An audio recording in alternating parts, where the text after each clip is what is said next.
اس پارے کے اندر اللہ رب العالمین نے سورہ الفرقان کے اندر عباد الرحمن یعنی رحمان کے بندے کیسے ہوتے ہیں ان کی بہت ساری صفات کا تذکرہ کیا ہے۔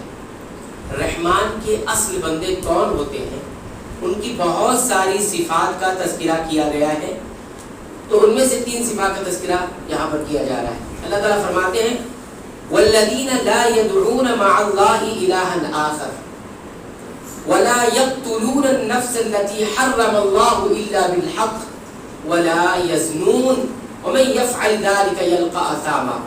رحمان کے بندے وہ ہوتے ہیں جو اللہ کے ساتھ کسی اور کو نہیں پکارتے ہیں، کسی اور سے دعا نہیں کرتے ہیں۔ لا يدعون مع اللہ الہا آخر، کسی اور معبود سے وہ پکارتے نہیں، ان سے دعائیں نہیں کرتے۔ ایک صفت یہاں پر۔ دوسری صفت ولا يقتلون النفس التي حرم اللہ، اور اللہ نے جس نفس کو جس جان کو حرام قرار دے دیا ہے وہ انہیں قتل بھی نہیں کرتے۔ یعنی ان کی دوسری صفت یہاں پر یہ ہے کہ وہ قتل سے دور رہتے، کسی کو ناحق قتل نہیں کرتے ہیں۔ اور تیسری چیز بتائی گئی ہے ولا یزنون، اور نہ ہی وہ زنا کرتے ہیں، بدکاری کرتے ہیں۔ رحمان کے بندوں کی یہ 3 صفت ہوتی ہے۔ اس آیت کریمہ کے اندر آگے اللہ تعالیٰ فرماتے ہیں وَمَن يَفْعَلْ ذَلِكَ، اور جو ایسا کرے گا، یعنی اللہ کے ساتھ کسی کو پکارے گا یا پھر قتل کرے گا یا پھر بدکاری اور زنا کرے گا، وَمَن يَفْعَلْ ذَلِكَ، جو ایسا کرے گا، يَلْقَ أَثَامًا، ایسا انسان عذاب سے دوچار ہوگا، یعنی عذاب ملے گا، سزا ملے گا۔ اب دیکھیے اس آیت کریمہ میں بڑے بڑے گناہوں میں کچھ گناہ بہت بڑے ہیں۔ ایک ہوتا ہے کبیرہ گناہ، کبائر جس کو عربی زبان میں کہتے ہیں، پھر ایک ہوتا ہے اکبر الکبائر، بڑے بڑے گناہوں میں بھی بڑا گناہ۔ تو بڑے بڑے گناہوں میں 3 بڑے گناہ اس آیت میں ذکر کیے گئے جو رحمان کے بندوں کی صفات ہے۔ کیا ہے وہ 3 گناہ؟ نمبر 1 لا يدعون مع اللہ الہا آخر، اللہ کے ساتھ کسی کو نہیں پکارتے، یعنی شرک نہیں کرتے۔ تو سب سے بڑا گناہ کیا ہوا؟ اکبر الکبائر، شرک ہوا۔ دوسرا بتایا گیا ولا یقتلون، اور وہ قتل نہیں کرتے۔ تو دوسرا بڑا کیا گناہ جو ہوا وہ ہے کسی کو ناحق قتل کر دینا، قتل۔ یہ تیسرا گناہوں، دوسرا بڑے بڑے گناہوں میں ہے۔ اور تیسرا کیا ہے ولا یزنون، اور وہ زنا نہیں کرتے، بدکاری نہیں کرتے۔ تو تیسرا جو گناہ ہے بڑے بڑے گناہوں میں بڑا گناہ وہ ہے زنا۔ اب دیکھیے یہ سمجھ میں آ گیا کہ یہ 3 بڑے گناہ ہیں جس پر عذاب ملتا ہے۔ اس کے بعد ان تینوں کا نقصان کیا ہے؟ شرک سے انسان کا دین بگڑ جاتا ہے، انسان کا ایمان بگڑ جاتا ہے، ٹھیک ہے؟ اور قتل سے انسان کا بدن بگڑ جاتا ہے، انسان کی جان چلی جاتی ہے، ٹھیک ہے؟ جان کی کمی ہو جاتی ہے دنیا میں اگر قتل و غارت گیری ہو جائے۔ اور تیسرا جو ہے زنا جس کو بنایا، اس کا نقصان کیا ہے؟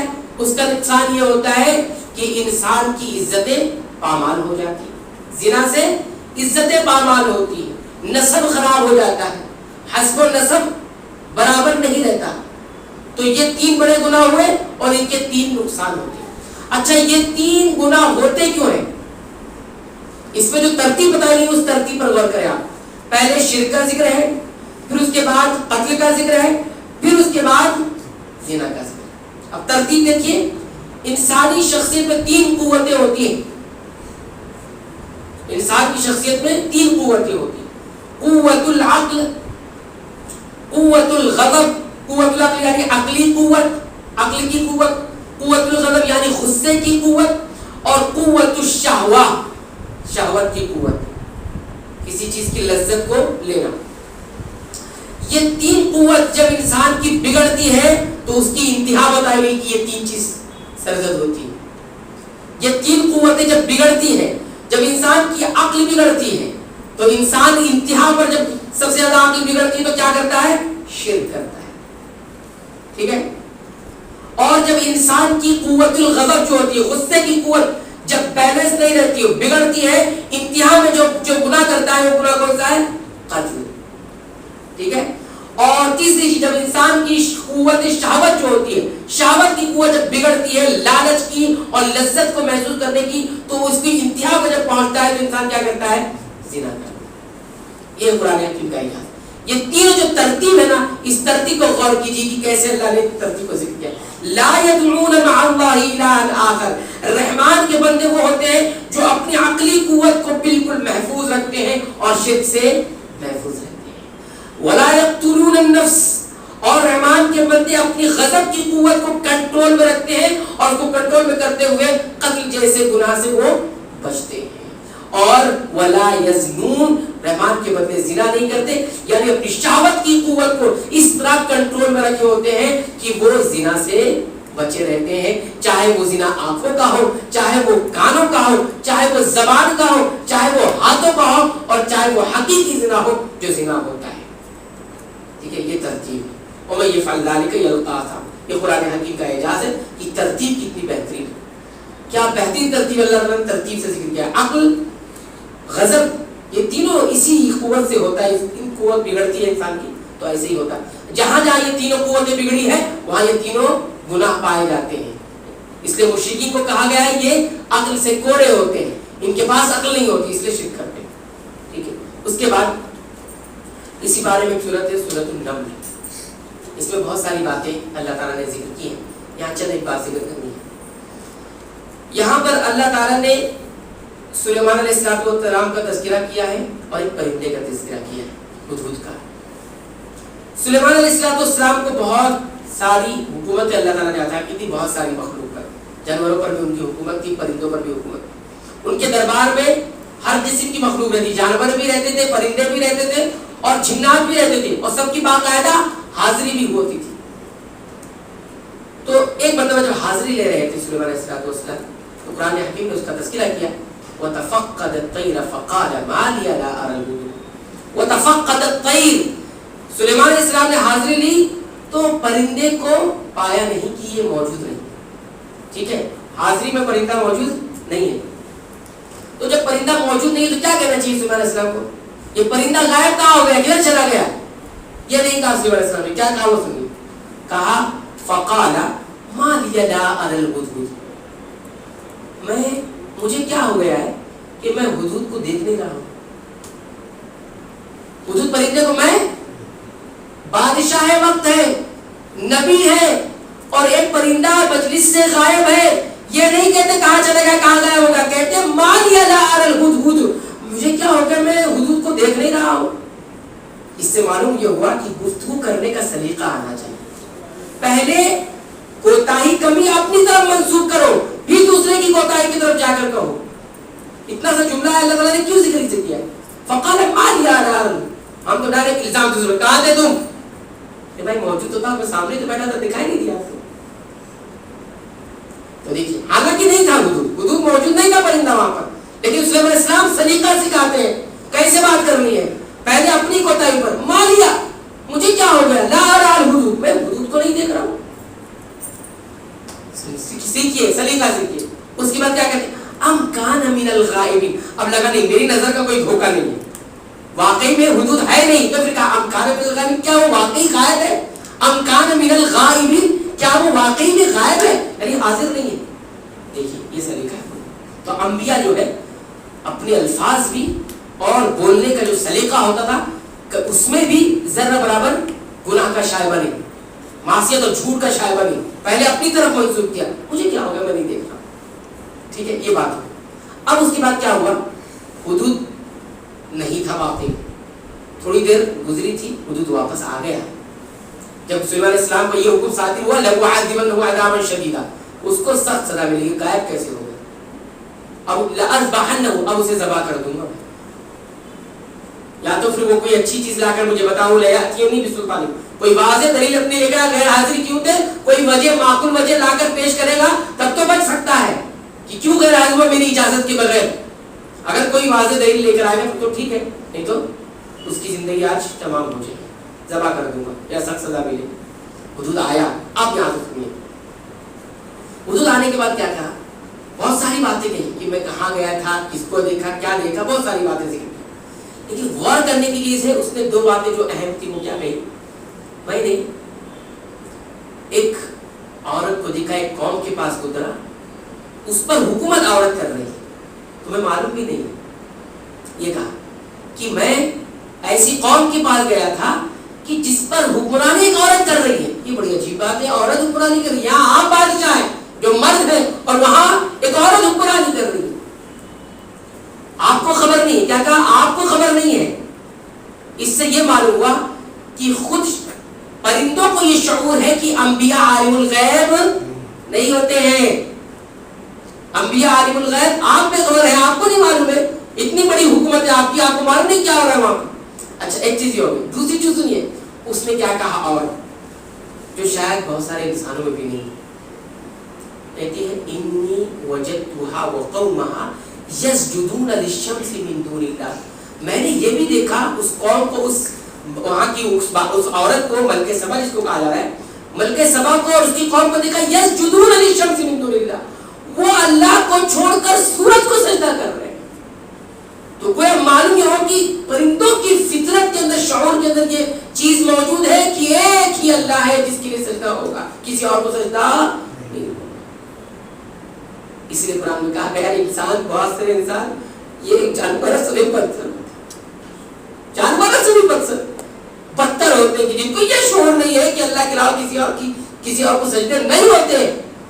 یہ اہم اس کی حدود کا مقام دیکھیے، اس نے یہ خبر لا کر دی.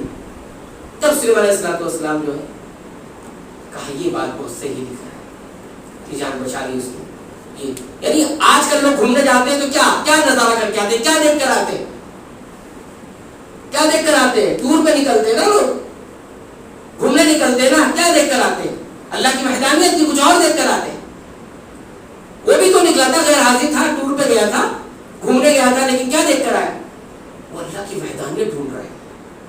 وہ یہ ڈھونڈ رہا ہے کہ دنیا میں شریعت کے اللہ کے خلاف بغاوت کیا ہو رہی ہے. دیکھیے یسجدون للشمس من دون اللہ، اللہ نے اس کو پیدا کیا جس کو اس کو پوجا جا رہا ہے، اس کو یہ سجدہ کر رہے ہیں. سجدہ کس کو کرنے کی چاہتا؟ اس کو چیز نے ان سب کو پیدا کیا ہے. سبحان اللہ. یہ بات ذکر کی. اس کے بعد سلیمان علیہ السلام نے کہا ٹھیک ہے، میرا ایک خط ہے، میں لکھ رہا ہوں، اس کو لے جا کے دے دینا، دیکھنا کیا جواب آتا ہے. اس کا خط لکھا تو قرآن میں آیا انہ من سلیمان وانہ بسم اللہ الرحمن الرحیم الا تعلوا علی واتونی مسلمین. خط میں کیا لکھا؟ خط میں لکھا انہ من سلیمان، یہ خط سلیمان علیہ السلام کی جانب سے ہے. وَإِنَّهُ بِسْمِ اللَّهِ الرَّحْمَنِ الرَّحِيمِ، اور اس خط کی ابتدا جو ہے اس اللہ کے نام سے ہو رہی ہے جو اللہ رحمان اور رحیم ہے. اور کیا ہے خط میں؟ اللہ تعلوا علیہ، کہ تم میرے سامنے سرکشی مت کرو. عورت سے لکھا گیا اس میں اللہ تعلوا علیہ، تو میرے سامنے سرکشی مت کرو. وَأْتُونِي مُسْلِمِينَ، اور میرے پاس میری فرما برداری کرتے ہوئے آ جاؤ. ٹھیک ہے. یہ آیت کریمہ سے کیا معلوم ہوا؟ پہلی بات تو یہ معلوم ہوئی کہ خط جب لکھا جائے، کوئی مکتوب کسی کو بھیجا جائے تو بھیجنے والے کا نام پہلے ہونا چاہیے.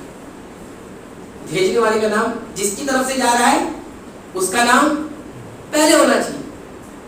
ہاں، اور آج کل الٹا ہوتا ہے، ٹو لگا کر جس کو بھیجا جا رہا ہے اس کا نام ہوتا ہے، پھر نیچے فارم لکھا ہوتا ہے. لیکن یہ سلف کا طریقہ نہیں، سلف صالحین کا طریقہ اور نہ انبیاء کا یہ طریقہ ہے. پہلے وہ مرسل کا نام، جو بھیجنے والا اس کا نام ہوتا ہے. انہو من مانے سے فرام، من سلیمان، سلیمان کی طرف سے، فرام سلیمان. ٹھیک ہے. اور اس کے بعد نبی کریم صلی اللہ علیہ وسلم کی خط کو دیکھ لیجیے، اس میں کیا ہے؟ اس میں بھی ایسی ہے. ایک خط میں اللہ سے نبی کریم کیا کرے گا؟ من محمد رسول اللہ صلی اللہ علیہ وسلم علاقہ سریعہ. کیا ہے یہ خط؟ محمد رسول اللہ صلی اللہ علیہ وسلم کی جانب سے ہے. کس کی طرف؟ قیصر کی طرف. ٹھیک ہے. بادشاہوں کو اللہ کے رسول صلی اللہ علیہ وسلم نے خط لکھے نا، بھیجے وہاں پر السلام علی من اتبع الہدی، ہدایت، جو ہدایت کی اتباع کرے گا اس پر سلامتی ہو. تو اللہ کے رسول صلی اللہ علیہ وسلم بھی پہلے اپنا نام لکھے جس کی طرف سے جا رہا ہے. اور یہاں پر کیا الٹا ہوتا ہے؟ خط میں پہلے جس کو بھیجا رہا ہے اس کا نام ہوتا ہے، نہیں، پہلے جو بھیج رہا ہے اس کا نام ہونا چاہیے. یہ آیت بتاتی ہے. اور پھر اس کے بعد کیا ہے؟ انہو وَإِنَّهُ بِسْمِ اللَّهِ الرَّحْمَنِ الرَّحِيمِ. اس خط نام کی ابتدا بسم اللہ الرحمن الرحیم سے ہوگی. تو گویا خط کی ابتدا کس سے ہونی چاہیے؟ تو بھیجنے والے کا نام ہو. اور اس کے بعد کیا ہونا چاہیے؟ اللہ کے نام سے شروع ہونا چاہیے اور پورا بسم اللہ ہونا چاہیے، مکمل بسم اللہ الرحمن الرحیم ہونا چاہیے، وہ کوڈ نہیں ہونا چاہیے کہ بے ادبی ہوگی اور یہ ہوگی اور وہ ہوگی. ٹھیک ہے، وہ بسم اللہ تعالی لکھتے تھے، بھائی کیوں بسم اللہ الرحمن الرحیم لکھیں گے تو وہ بے ادبی ہوگی. اچھا اور کیا ہوگا، کچھ لوگ یہ 786 کوڈ 786 لکھ دو، ہو گیا ثواب مل گیا، پوری جتنی الفاظ تھے ادا ہو گئے. یہ ان کو نہیں معلوم تھا، انبیاء نبیوں کو نہیں معلوم تھا، نبی کریم صلی اللہ علیہ وسلم کو نہیں معلوم تھا کہ بے ادبی کہاں ہو رہی ہے نہیں ہو رہی ہے، پھر بھی لکھا جا رہا ہے نا. بعض اوقات وہ خط کو پھاڑا بھی گیا نا، اس سے بڑی بے ادبی کیا ہوگی. لیکن کیا آپ لوگ چھوڑ دیں کوڈ لکھتے تھے 786 لکھتے تھے، پورا خط لکھنا ہے، پورا نام لکھنا ہے، بسم اللہ الرحمن الرحیم لکھنا ہے تو نہیں یہ 786 بسم اللہ تعالی یا کچھ اور کوڈ بنا دیا جائے نہیں. اور تیسری چیز، خط میں بہت تفصیل نہیں لکھا جاتا ہے، بہت تفصیل، ہاں ضرورت ہو تو تفصیل لکھا جائے. سلیمان علیہ السلام نے کوئی تفصیل نہیں کی، میں بادشاہ ہوں، میں ایسا ہوں، میں فلاں ہوں، یہ ہوں وہ ہوں، نہیں، ضرورت ہی نہیں تھی. وَأَلَّا تَعْلُوا عَلَيَّ وَأْتُونِي مُسْلِمِينَ، تم زیادہ سرکشی مت کرو، یہ جو تم حکمرانی کر رہے ہو اور یہ جو تمہارے یہاں شرک ہو رہا ہے یہ ساری سرکشی ہے، یہ میرے سامنے نہیں ہونی چاہیے، میری حکومت میں نہیں ہونی چاہیے. وَأْتُونِي مُسْلِمِينَ، اور سیدھا سیدھا میری فرما برداری کرتے ہوئے واپس ادھر آ جاؤ. تو یہ خط لکھنے کے آداب بتائیں کہ تفصیل ڈیٹیل میں نہ لکھا جائے. اگر ڈیٹیل موجود تفصیل لکھنا ہو تو لکھو، لیکن نہیں لکھنا ہو تو مختصر لکھ کے آپ خط بھیج دیں. تو یہ بھی ایک چند بات تھی جو اس صورت کے حوالے سے بتائی گئی. اللہ